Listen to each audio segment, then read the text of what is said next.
Akira wakes up from a fall. He looks around and realizes that the world has been destroyed 200 years ago. The year was 2029.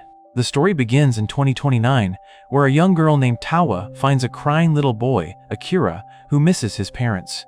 She tells him not to worry because she's not going anywhere and that they are a family now.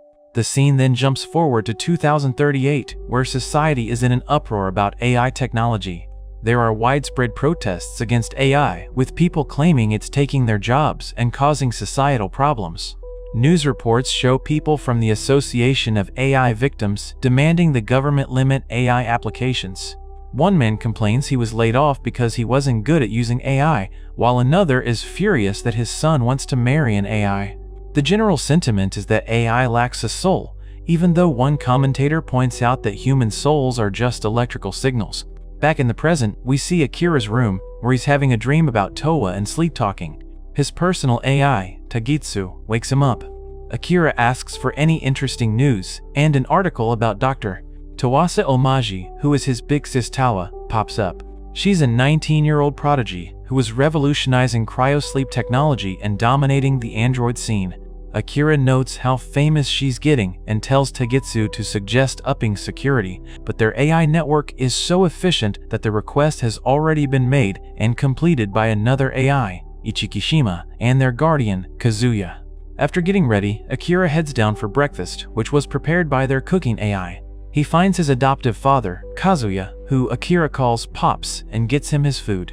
Tawa comes in looking like she pulled an all-nighter. She explains that the beta version of her prototype android was a huge hit, making things very hectic. They have a family conversation where Kazuya teases Tawa for not going to a normal school, but she says it was a logical choice to skip grades to help with his research.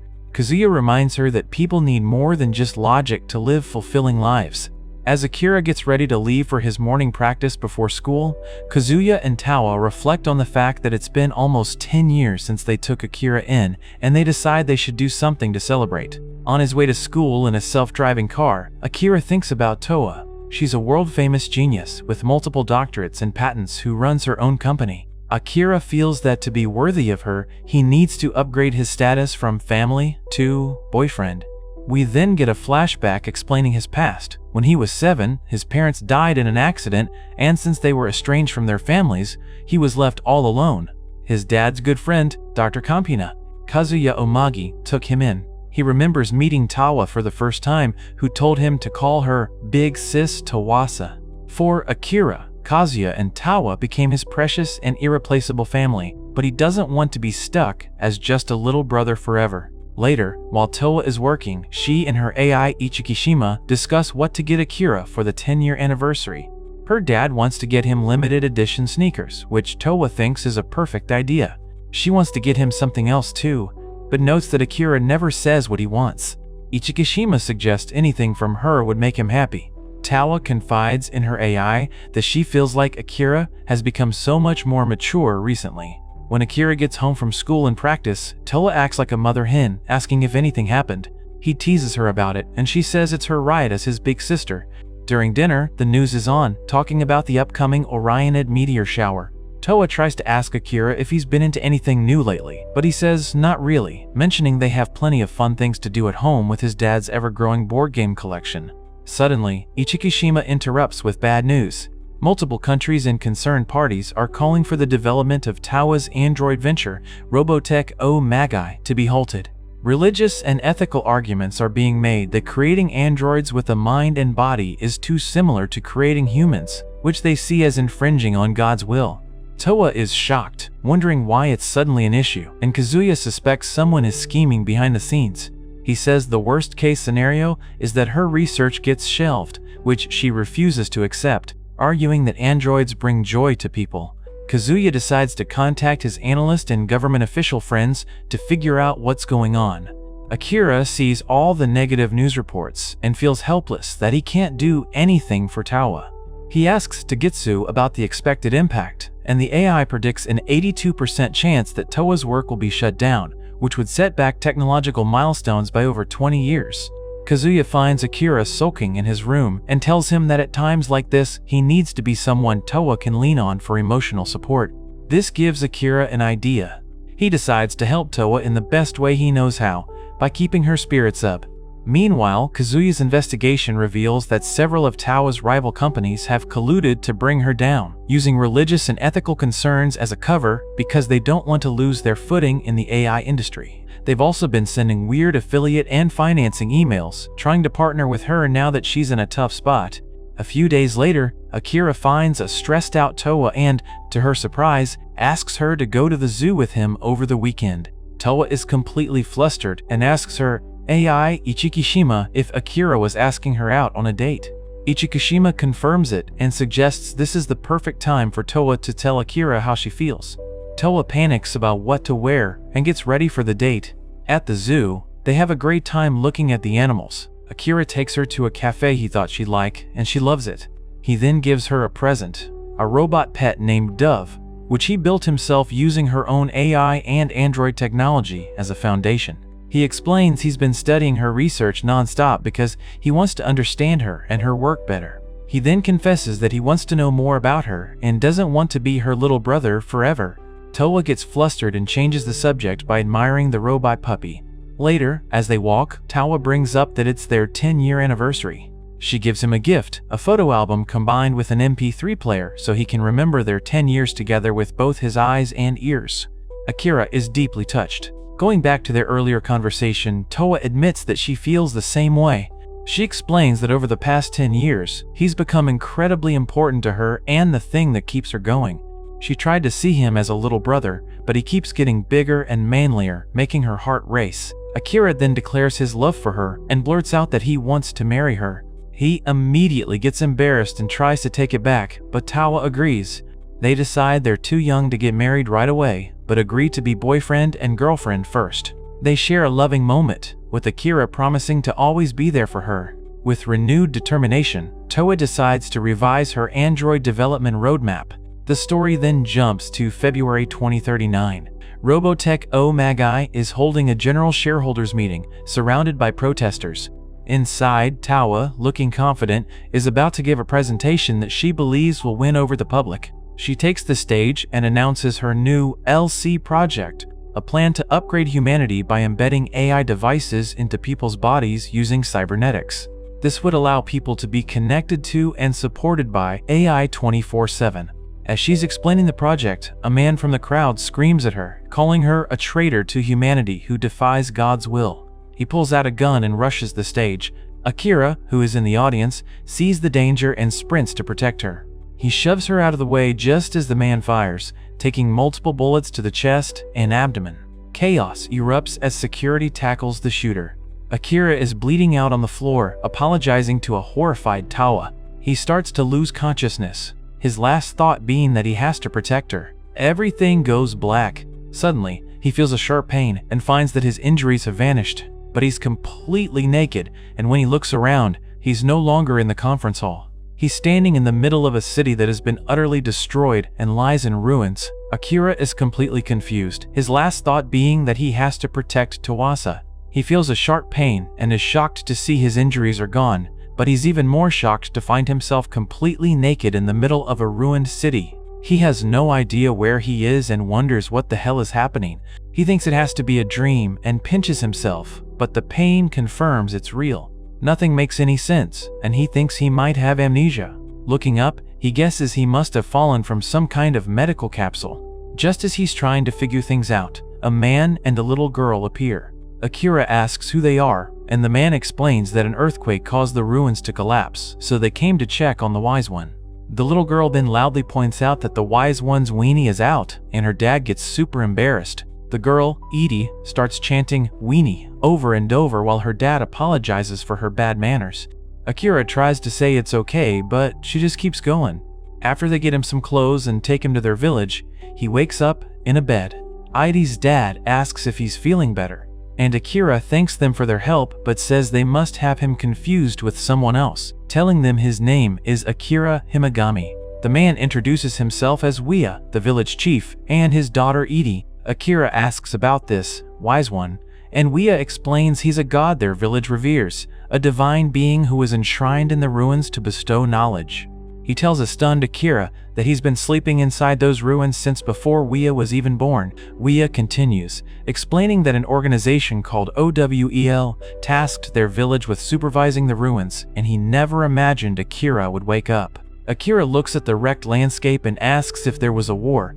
The stress gives him a headache, and he gets a flash of a memory. A news report about a 19-year-old prodigy, Dr. Tawasa Omaji, who was revolutionizing cryosleep and android technology. He wonders what happened to Tawasa, but the pain cuts him off. They tell him they're arriving at their village, Hakodate, and Akira is shocked. When Wea confirms it, Akira spots Goryokaku Tower in the distance. He remembers a family vacation there and can't believe it's the same place, now just a small village.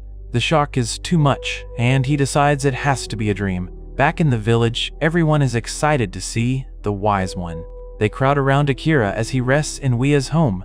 When he wakes up again, he feels surprisingly better. Wea's family tells him to make himself at home. Akira tells them about his time, the Common Era, and its advanced technology, which they find hard to believe, though Wea points out that Akira himself is living proof. Akira then asks how long he was asleep. Wea sadly explains that they don't know, because as peasants, they don't have history access rights. This confuses Akira, and the other villagers get nervous, saying they should report him to Owell. Akira asks what Owell is, and Wea explains it's the unified institution that governs the world. Akira is stunned and asks what happened to Japan, and a villager explains that Owell dissolved countries to achieve world peace. The idea of a world without war sounds incredible, but the loss of nations is a huge shock. Ide asks Akira how old he is, and he says 18, but then realizes he has no idea what his real age is after being asleep for so long. The villagers get into a heated argument about reporting him. Some are terrified of Owell, saying they'll be punished for hiding a relic. Wea feels it's wrong to turn him in, but others accuse him of just wanting to hear stories about the past. A woman storms in and yells at them to stop being cowards. She declares that they'll look after Akira until he's settled, and Owell doesn't need to know anything yet. She tells Akira to relax for now. That night, Akira can't sleep. He looks out over the small settlements and thinks of Tawasa, deciding his new mission is to find clues about her. The next day, he asks Ide to show him the village market. He observes that their culture seems to be from the 18th century, yet they have a currency, likely backed by OWL. He realizes he needs to learn everything about this new world. He asks Edie if there's a library, and she takes him to the school, but the books are useless, with no real history. He suspects OWEL is censoring information. He asks if there's a way to meet OWL officials, but Edie says she hates them, calling them violent snobs who aren't in their village. As they walk, they see a celebration that looks like a wedding, but it's just a group of women. Edie explains it's an ALC, where people who love each other become C-eelers. Akira is confused because Edie doesn't even know what a marriage is. She explains that an LCA can be between any group of people, men, women, or a mix, like the group of 4 they're watching. He learns that you can have more than 2 people, but Owell gets angry if the group is too big. Ide reveals her own family is a group of 3, her dad, her papa Vogt, and her mom. This is another huge culture shock for Akira, and it makes him remember giving Tawasa a ring and her telling him to stop calling her Big Sis Tawa. Later, he helps a villager fix a broken water pump, showing off his skill with machines. Just as they're celebrating, a man in a uniform arrives with armed soldiers. It's Owell's Commissioner General, Percussus Canis. A villager betrayed them. Canis declares Akira is an archaeological artifact with no rights and orders him detained. When Akira protests, Canis says Owell's control over information is paramount. Wea tries to intervene, but Canis strikes him down. He then decides to detain Wea and Ide too, and coldly orders his men to kill every other villager to erase all witnesses. He's a monster. He tells Akira he'll use his ancient knowledge to get promotions. Akira is horrified. Suddenly, a hooded figure drops from above and tells everyone to get down. Canis is furious and orders his men to kill her. The hooded woman is incredibly fast and strong. She tells Akira she can rescue them if he promises to hear her out. Desperate, Akira agrees and begs her to save Wea and Edie. The woman says, "Copy," and tells him to hide. Canis's soldiers open fire, but the bullets bounce off her. She's an android. She effortlessly defeats the soldiers, and Canis calls her a demon and an outside series. After she handles them, she tells Akira the situation is dealt with. He asks what she is, and she confirms she's an android named Yuger. Akira's mind is reeling. Yuger then says it's time to discuss the favor, but before she can explain, she projects a holographic image. Akira looks up and sees the face of Tawasa, which triggers a memory of Tawasa telling him they should get married. Akira is totally confused and asks if she's Tawasa, but the android says her name is Yuger. He tries to get a moment to clear his head, but Yuguri just blurts out her big favor. She wants to marry him. Akira is completely floored and asks why on earth she'd want that. Before he can get a straight answer, she shows him something that makes him realize she has a connection to Tawasa. He shouts that he knew it and asks if she knows Tawasa, but Yuger just says that's classified information. Just then, Idy interrupts them and they agree that tending to the injured villagers is the top priority. Akira then speaks with the villager who betrayed him and forgives him, saying he understands he was just trying to protect his people. Realizing that Awoke is now hunting him, Akira decides he has to leave the village to stop causing them more trouble. The villagers all come to see him off, but as he's about to leave, Yuguri declares that she's coming with him because he still hasn't given her an answer to her marriage proposal. Akira thinks she's got to be joking, but she is dead serious. He flat out rejects her, saying it's insane to marry someone you just met, but Yuguri's logic is that they'll just have to get to know each other, so she's coming along. He reluctantly lets her tag along but tells her not to do anything stupid. Their first destination is the place where Akira woke up, hoping to find some clues. As they travel, he tries asking Yuguri about the present-day world and about herself, but she dodges every question, either calling it classified or premium content that requires payment in the form of marriage. They arrive at the ruins at night, but the power is out. Suddenly, Yuger tells him to be quiet because there are people nearby. Akira sees two other androids who have the exact same face as Yuger, and he realizes they all look like Tawasa. Then he's shocked to see Idy with them and gets worried, but Yuger assures him they won't hurt her. The two androids, Yoyami and Hakubo, are grilling Idy about who murdered Commissioner Kanise. Idy bravely refuses to rat out Akira, saying he saved her life. Frustrated at the dead end, the androids leave. Akira rushes over to Idy, who explains she came to return his Tao watch, which she found in the ruins. On the watch, Akira discovers a message from Tawasa, recorded 200 years ago. It's a farewell message where she talks about her sins and begs him not to look for her but to live his own life. Yuger confirms the recording is 2 centuries old, which logically means Tawasa would have passed away long ago. But this news only strengthens Akira's resolve. He decides he has to find out what happened to her. His new plan is to head to Tokyo, to the Omaji house where he used to live. He asks Yuger if she'll come with him, and she agrees by reciting wedding vows, which he immediately shoots down again. She does tell him that Yoyami and Hakubo are commanding officers in the Awoke Special Forces, but gives no other details about her connection to them. The trip begins with Yuger immediately restarting her marriage campaign, getting uncomfortably close and flirty, which flusters Akira completely. To get across the water to Honshu, they get a ride from a wholesaler named Oboro, who Yuger promptly tells they are on their honeymoon. Oboro suggests they first head to Mount Osor to cross a bridge. In a town near Mount Osor, Akira accidentally bumps into a young girl named Amoru and breaks her paintbrush. He feels terrible and offers to buy her a new one. At the shop, the clerk gives them the wrong change and gets yelled at by his boss, who calls him a worthless Latogian. Confused, Akira asks Yugure what that means. She explains that Latogians are people who have voluntarily given up their human rights to be absolved of a crime or a debt, essentially becoming state-owned laborers for Awoke in exchange for basic survival needs. Akira thinks it's a horrible system, but Yugira just calls him a big softy and warns him not to get involved. They give the new brush to Amoru, who is very grateful. She tells them that Owell has a checkpoint set up on the main road to Mount Osor and offers to guide them through a secret route. As they travel together, Akira learns Amoru wants to be a storybook artist and encourages her dream, which reminds him of Tawasa. That night, Yuger effortlessly catches a rabbit for dinner, and when Akira asks how she powers herself, she explains her core generates energy indefinitely and that eating is just a hobby. Amoru shows them her most prized possession, a book called Bird of the Heart, which was written by her parents. She sadly tells them it's considered banned literature. They finally make it to Mount Osor, which is a surprisingly busy place. Following Yugure's lead, They act natural and just walk right past the OL guards. Akira is disturbed to see Latogians being worked to the bone everywhere, but Yuger tells him to mind his own business. Suddenly, they're ambushed. OL soldiers surround them, led by a man named Marlem. It was a trap, and Amoru led them right into it.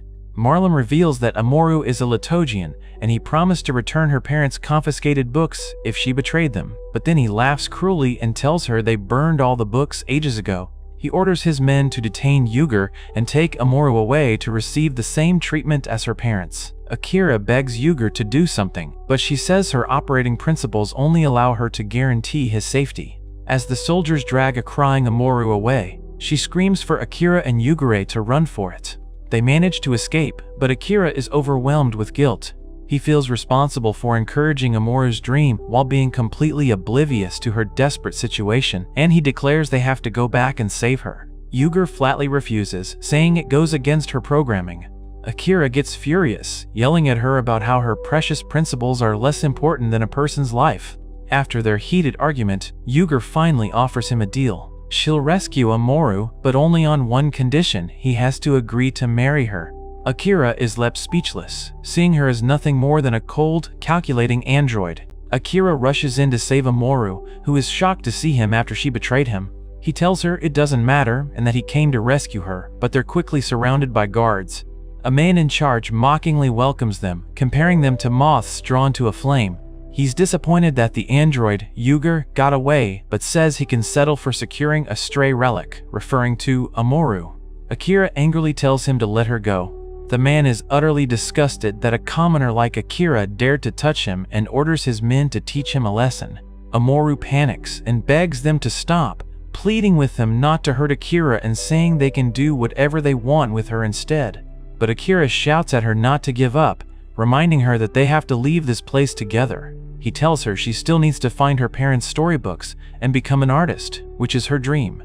The man is amused that Akira cares so much for a Latogian and decides to clean house to avoid being defied again. Just as his men move in, Yuger appears, stating that this goes against everything she stands for. She effortlessly takes down all the guards with incredible speed and power, much to everyone's shock. The man orders his remaining men to capture the android, but they are no match for her. After the fight, Akira asks Yugure why she helped, questioning her supposed operating principles. She coolly replies that she concluded that rescuing Amoru was logically in line with her objective and that she acted based on logic because she's an android. Akira finds her explanation strange, but thanks her anyway. The three of them begin their journey to Aomori on foot. Yuger returns Akira's stun baton, which she retrieved from the administration bureau. She then attends to Amoru's injuries, using a strange technology that makes her bruises and scars fade away. When asked what it is, Yuger just says it's classified information and explains she's simply utilizing a mechanism that already exists inside human bodies. Amoru then makes a request. She wants Yuger to get rid of the marking on her body. Yuger warns her it will hurt, but Amoru insists she can't stand it any longer. After the procedure is done, the ugly mark is gone, replaced by a beautiful pattern. Overjoyed and feeling free, Amoru declares that she wants to go on a journey with both Akira and Yuguri to search for her parents' storybooks and draw a bunch of pictures. She then excitedly proclaims that the three of them are going to LC together. Akira is completely flustered and just tells her to put some clothes on first, while Yuger seems to accept the new arrangement. She tells Amoru to just call her Yuger from now on, since they're on a journey together. With their new party formed, Yuger immediately starts teasing Akira, asking if he's planning to cheat on her, which he vehemently denies. They finally arrive in the city of Aomori and are relieved to find a hotel where they can finally get a bath. However, the city is under intense security. A local explains it's because of the Fika season, a famous festival where people look for LZ partners.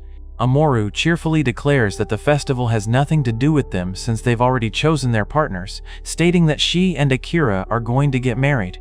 Yuger chimes in, correcting her that Akira and she are going to get married. Akira, completely fed up, shouts that nobody is getting married or LZ. He tells them they're both under the wrong impression.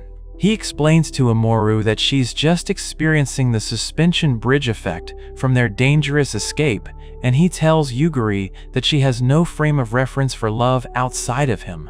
He then reveals that his one true love is a woman named Tawasa, to whom he pledged his life, and finding her is one of the main reasons for his journey. Amoru, completely missing the point, suggests that once they find Tawasa, the four of them can LC together. Exasperated, Akira says he'll prove his feelings are genuine. Yuger takes this as a challenge and proposes her own plan. She will participate in the festival and meet other potential partners, and when she inevitably feels no affection for any of them, it will prove her love for Akira is real.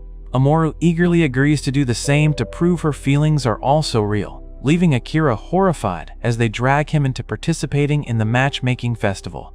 Elsewhere, two individuals named Kalkrum and Lieutenant Colonel Yamabuki are finalizing an off-the-record weapons deal.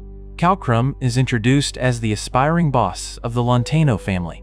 Their meeting is suddenly interrupted by a group led by a woman named Fides, who reveals she is Kalkrum's older sister and the Lontano family's eldest daughter. She claims she rushed over after learning that her brother's guests were in danger from a rat among his underlings.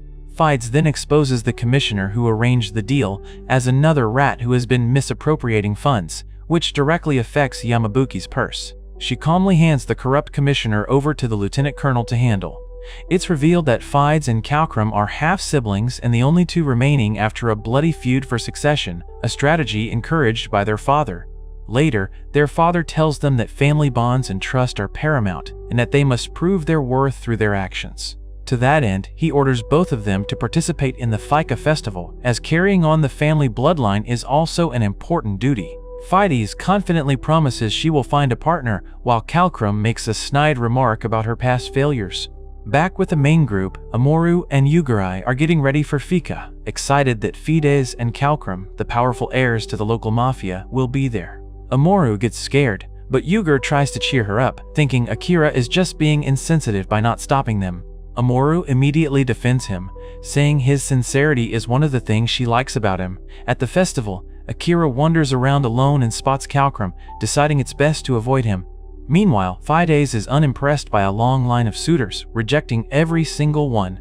Her loyal men say she doesn't need to Elsie, but she insists it's necessary for her to become the head of the family. Kalkrum shows up and mocks her high standards, sparking an argument about true love, which Fides dismisses as useless in her world. She suddenly feels sick and walks away. Later, Akira finds Yugera, who is somehow drunk despite being an android. At that moment, Amoru accidentally bumps into Fides and spills a drink on her. Akira recognizes Fides and tries to make a quick escape, but she stops him, intrigued by his earlier comment about this day and age. She asks who he is, and Amoru panics, blurting out that Akira is a relic from ancient times who woke up from suspended animation. Fides seems to believe this story, saying it confirms some rumors she's heard. Then, to Akira's utter shock, she proposes that he LC her. Amoru immediately objects, but Fides makes him an offer. She knows Owell is hunting him, and if he agrees, the Lontano family will protect him. When Akira asks about love, Fides coldly states that feelings like that have no purpose in her life. Just then, they see Kalkrum in the distance, and Fides becomes flustered. Akira correctly guesses that she's secretly in love with her brother. She vehemently denies it, explaining that an LC between siblings is forbidden by their boss because it cannot produce heirs. As Akira processes this insane family drama, he sees the drunk Yuger approaching a random person and asking them to Elsa her, leaving him to wonder once again how he ended up in this ridiculous situation.